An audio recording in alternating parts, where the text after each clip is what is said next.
Fala galera, tudo bem com vocês? Bora começar a nossa frente 2. Aqui é o professor Gustavo. Vim para mais uma aula de Química e hoje nós vamos começar a nossa frente 2, beleza?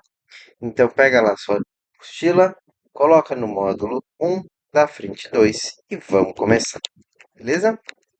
Bom, o módulo 2 começa bem devagarzinho, bem teórico, com um assunto bem tranquilo. Então dá uma olhada aqui. O assunto, opa, perdão, são os estados de agregação da matéria. Como assim?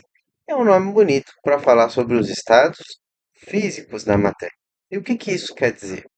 Quer dizer que a gente vai estudar agora por que que o sólido é sólido, por que que o líquido é líquido e por que que o gasoso é gasoso. Como assim, professor?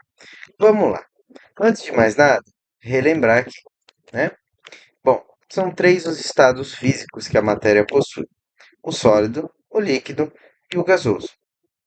E se você for reparar, cada estado possui uma série de características que o diferencia dos outros, até porque se não tivesse, seria um estado só, né?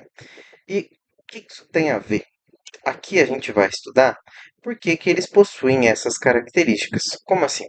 Por que que o estado sólido é rígido?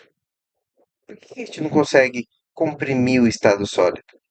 Por que que o estado líquido é maleável? Né? Por que que o estado gasoso a gente mal enxerga o gás? Por que que ele é tão comprimível? Então tudo isso vai ser estudado hoje, tá bom? Vamos lá, aqui, ó. O estado sólido, que é esse cubo que está aqui. Repare que essas bolinhas são as moléculas. Ó, vou dar até um zoom maior aqui. Essas bolinhas são as moléculas, por exemplo, de qualquer substância. Vamos usar a água, que é a substância mais clara da gente conseguir enxergar o que eu estou querendo falar para vocês.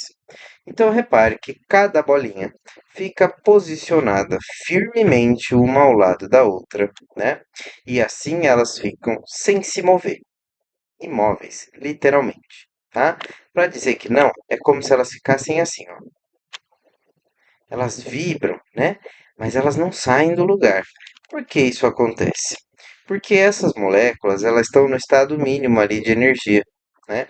Então, elas não conseguem se soltar uma das outras para poder correr livremente. Então, o estado sólido, a gente costuma dizer, que é o estado menos energético da matéria, porque assim eles não conseguem se soltar uns dos outros. E as ligações químicas que grudam uma molécula na outra são mais fortes do que essa vontade, vamos dizer, do que a energia que esse átomo tem para se soltar. Agora, o estado líquido da matéria, ele já é diferente. Veja bem, ele já é um estado um pouco mais energético, né? Mas veja, não existe mais uma organização. E repare, aqui ele está dentro de um recipiente, talvez um copo, né?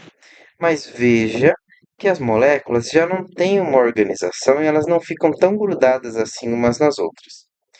Apesar disso, elas ainda não possuem o quê? Energia para se soltar e ir embora. Então a gente diz que o estado líquido, ele é um intermediário em relação à energia. Portanto, o estado líquido não assume uma forma. Se você virar esse copo, a água vai escorrer e vai pegar o formato de onde ela cair. Aí, se for no chão, ela simplesmente vai continuar escorrendo enquanto a gravidade vai puxá-la. Se não puxar, ela vai se aglomerar no formato de uma poça, ou uma poça d'água, né? Então, olha só que interessante. Se eu aqueço essa água, olha só o que vai acontecer. Essa água vai ganhar tanta energia, mas tanta energia, que as moléculas se soltam uma das outras e começam a voar para lá e para cá com movimentos totalmente aleatórios, movimentos caóticos. Então ela vai bater no fundo do pote, ela vai vir para a lateral e a uma hora ela vai sair do frasco. Então a gente fala que o estado gasoso é o mais energético da matéria. Por quê? Porque as moléculas têm tanta energia, mas tanta energia, que elas se soltam umas das outras e vão cada um para o seu canto, né? Tanto que se esse recipiente ficar aberto, vai chegar uma hora que esse gás que está aqui dentro, vapor de água, ele vai se dissipar e vai deixar de existir aí dentro. Vai para algum outro lugar da atmosfera, né? Então, gente, Por que que isso acontece?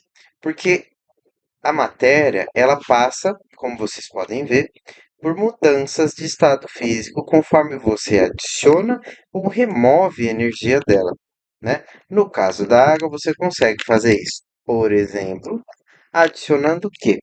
Calor, pressão, né? Removendo calor, removendo. Ixi, o que que eu fiz aqui, gente? Aqui, perdão. Removendo calor, e aí você consegue fazer todos esses processos de mudança de estado físico. Então, do sólido para o líquido, fusão. Do líquido para o gasoso, vaporização. Do gasoso, dá para voltar. Do gasoso para o líquido, condensação. Do líquido para o sólido, solidificação. E você ainda consegue pular etapas se essa mudança energética for muito abrupta, como por exemplo, do sólido para o vapor, que é uma sublimação, onde existe uma adição de energia, de calor muito alta, e o vapor para o sólido chama-se ressublimação, que é quando há uma remoção muito rápida de energia. E aí ele acaba saindo do estado gasoso e vai direto para o sólido, né? Aqui a gente faz uma observação para vocês. A vaporização ela pode ser dividida em alguns tipos. O primeiro é a evaporação mesmo, comum. O que é isso aqui? Quando ela passa do estado líquido para o gasoso de uma maneira lenta. Exemplo, a louça secando na pia esperando para você guardar ela. A roupa lá no varal secando. Demora. Não é algo que acontece rapidamente. Agora, ebulição, uma chaleira no fogo, por exemplo, aquecendo para fazer um café, ela vai ferver rapidamente, né? Você tem também a calefação. Sabe quando você vai testar se a frigideira está quente? Você molha a mão na água e faz aquele, joga ali um borrifo de água, faz tss. Isso é calefação. É quando há uma passagem muito rápida do estado líquido para o estado de vapor, certo? Bom, a água, como vocês sabem, possui um ponto de fusão e um ponto de evaporação, né? Também chamado de temperatura. No caso da água, é 0 grau durante o aquecimento, tá? O ponto de ebulição ou temperatura de ebulição gira ali em torno de 100 graus. Lembrando que esses dados válidos apenas para quem estiver no nível do mar. A pressão atmosférica pode alterar os resultados, tá? Bom, eu consigo prever o estado físico a partir dos valores do ponto de fusão e ponto de evaporação. A letra T nos gráficos aqui, elas representam a temperatura em que se encontra uma determinada substância. Então, no momento S, a letra T está abaixo do ponto de fusão. O que isso significa? Que ela está no estado sólido, né? Se você continua aquecendo, ah, ela pode passar aqui, ó, para o estado líquido, depois para o estado de vapor, conforme você o quê? Adiciona energia neste objeto, tá? A parte da pesquisa a gente deixa para um outro momento. E eu vou pedir para vocês fazerem aqui, ó, os exercícios propostos, tá bom? E não esqueçam de postar no link. Eu vou deixar lá na descrição do vídeo um link de um Forms normal, tá bom, gente? Você faz a atividade, você tira a fotinho, você posta lá no Drive e tá tudo certo, tá? Então não esqueça, essa parte é crucial. É isso que vai validar a sua presença e garantir a sua nota na aula online. Tudo bem?